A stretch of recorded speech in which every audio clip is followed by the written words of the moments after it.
It's been over 40 years ago that our relationship, our journey with Jesus took to me, a major turn. My wife and I had become Christians in college, and now we had gone into our career. And I was a high school teacher and a high school football coach. We were going to drive down to see our parents in central Iowa. And as we drove out of this little town that we lived in, my wife, Raylene, said, "You need to get out of the car. There's a little girl down in the gutter right by that stop sign." And I could just tell by the tone of her voice that she was serious. And so I stopped, I got out of the car, I walked around, and sure enough, there was a little girl. So I just did the only thing I really knew how to do, and that was just to pick her up in my arms. And at the moment that I picked her up in my arms, I could feel kind of the urine soak through my clothes, and I'm thinking, oh man, I just took a shower, and now I'm gonna have to go back home, and we're gonna have to change. And I just felt, it just seemed like it was a real inconvenience for me, at least at that point. But now I had to do something with this little girl, so I saw a door on a storefront, and so I just knocked on the door. And pretty soon a man came to the door. He opened it up, and I said, "Sir, I've got this little girl, I don't know where she belongs, and I just want to make sure she's going to be okay." And he said, "Well, that's my little girl." And he took her in his arms and he gave her a kiss on the forehead, and he said, "Thank you." I can say that I heard God speak for the very first time in my life.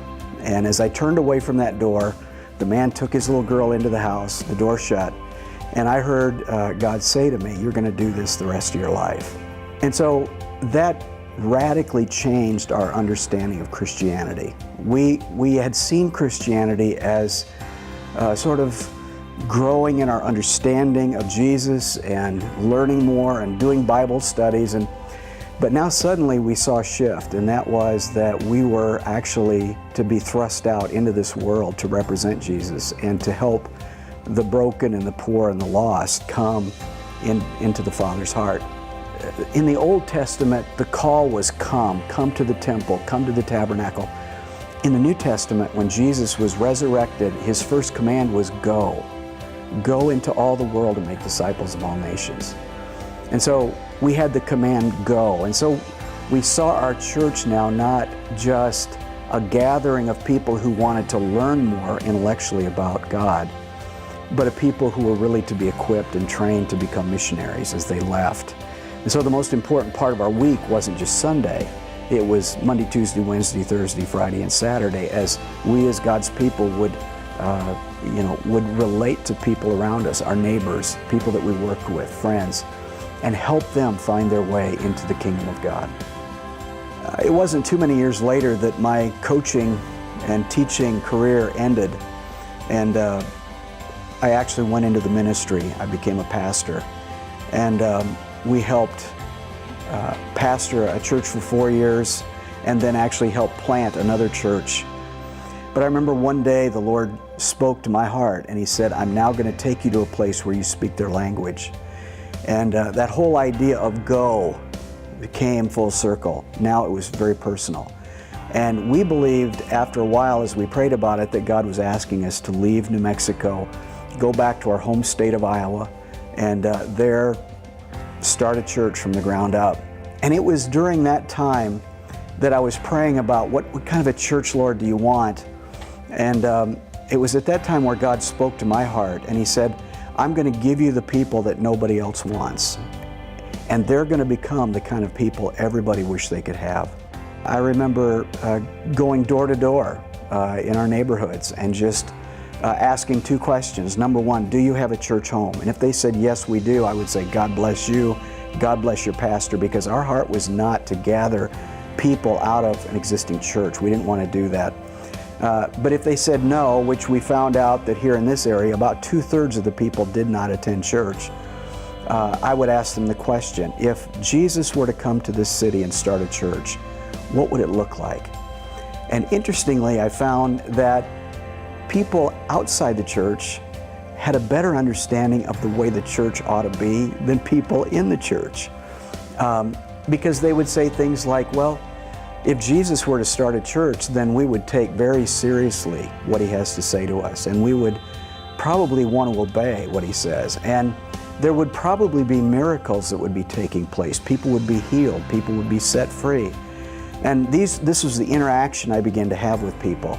It was all very helpful as we just began to start a church in our living room, visiting with people as they would come in, wondering about what it was like to be a follower of Jesus. And it was all through conversation and relationship that all this began. I think worship probably is one of the most important things that we learned was so vital for people. And at that time, all we had was our son would play a guitar. And so it was very simple, and yet it was profound, it was powerful, because we realized that the greatest things in life actually come out of intimacy. When a husband and a wife come together intimately, they bear children, and it's the most precious thing that they have. And I think it's the same way in the church. The more intimate we can be with God, the more open we are in worship, real fruitful things come out of that. And so we began to see certain things imprinted in who we were to be as a church. We were first to be a worshiping church, a church that would express our love openly, enthusiastically, freely to God. And then we were to be a missional church, a church going out into our community, serving our community, and really looking for the broken of the broken. This church reaches into the darkness of the city and pulls people out and welcomes them in the door. And that's unheard of.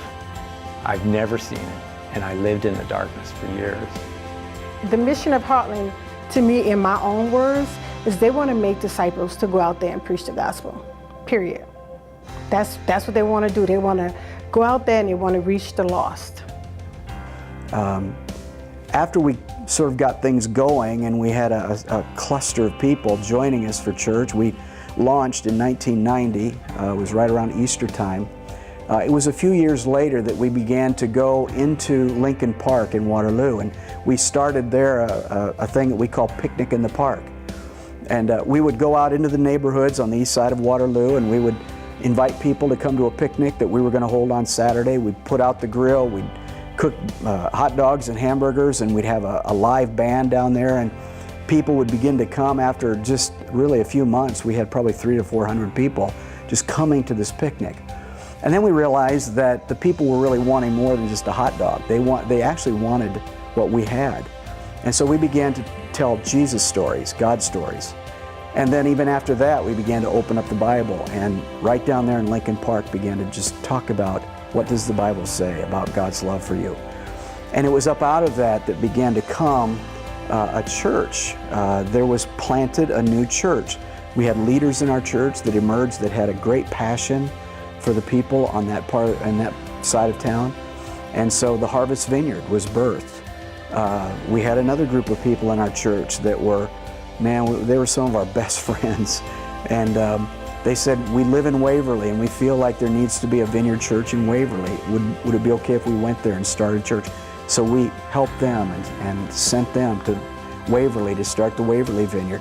Another church rose up in Evansdale called the Countryside Vineyard. Just people in our church rising up and going, we have a passion to replicate, to multiply the life that's here. Could we do that there? And so we've seen 7 churches come out of our church. And that's been one of the great joys. And I believe that it's because of basically 2 things. Number one is that we value so highly worship, and it's brought us close to God.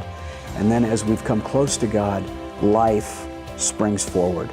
The second thing, I think, is our commitment to being very outreach focused. We don't want to just be a cluster of people hunkered down in our bunkers.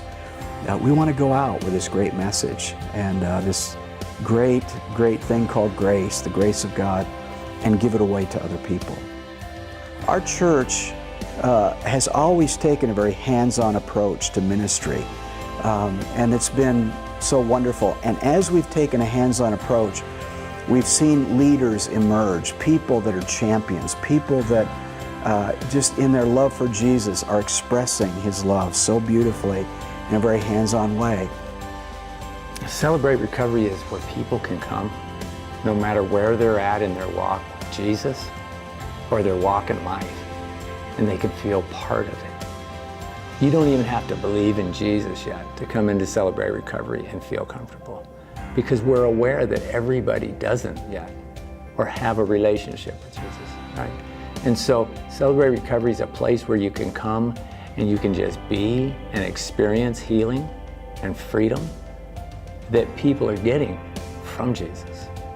Being in the midst of these small groups and Celebrate Recovery back in the early 2000s made me realize that there was broken people that were getting healed through just hanging out with each other and talking about things and sharing things and being transparent.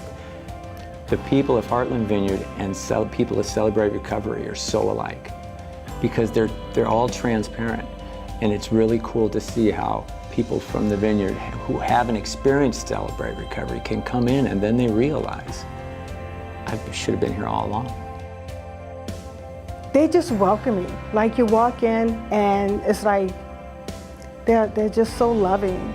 And that's what you feel. That's the atmosphere I feel when I come in, you know, and I don't feel judged. I just feel loved on. It's a big difference. I don't know, I feel like I'm safe. I don't feel like if I say something or do something, I don't feel like they're going to condemn me, but they're going to love on me and speak the truth in my life.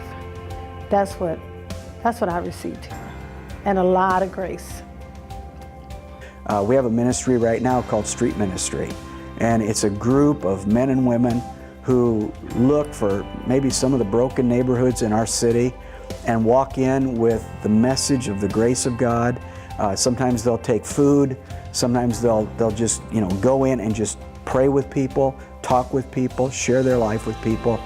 It's the most precious thing as a pastor to experience, is to watch the people that you have worked with for so many years now emerging as great leaders. And so we want to see, I think the future is really bright. In fact, I think our best years are yet to come.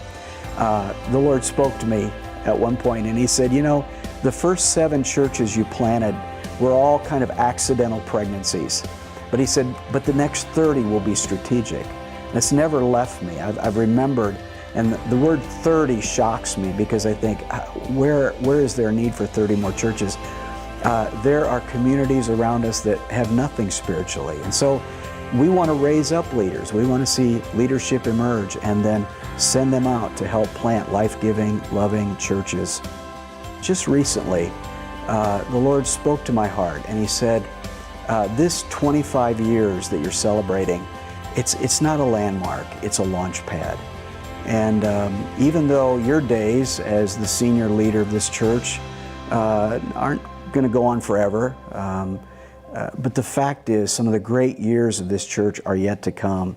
And many other churches are going to be established and planted. Many people are going to be saved and set free. Many people are going to be healed yet in the days to come because the genetic code, the DNA of the church has been established. And it's been a joy to be a part of it.